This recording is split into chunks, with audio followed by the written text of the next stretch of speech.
about that. White House efforts to close loopholes in gun laws are being met with harsh criticism from the National Rifle Association. Now, the NRA says the executive action is ripe for abuse, but local law enforcement in Birmingham welcomed the action.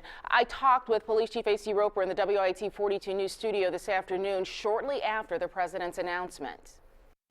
Blue lights, police tape, lives lost due to gun violence. Scenes Birmingham Police Chief A.C. Roper told me he wants to stop in the Magic City. He thinks the president's executive order is a step in the right direction.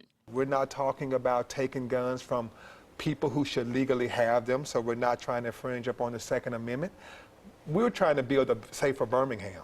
I asked Chief Roper about the elected leaders in Alabama, including Governor Robert Bentley, who've come out against the president's order. From my perspective as the chief here in Birmingham, I don't see it as a Democratic issue or a Republican issue. I see it as another tool for saving lives. And so the politics aside, let's work together to make our community safer.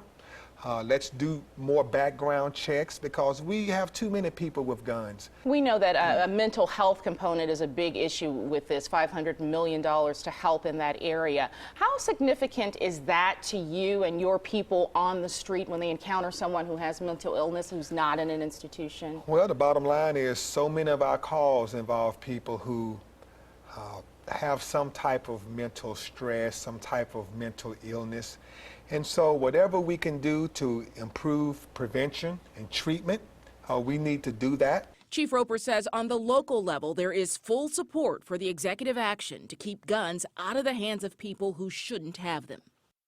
Now, the chief also told me that these additional background checks will help, especially for guns being sold at gun shows, which he says we have a lot of in Birmingham.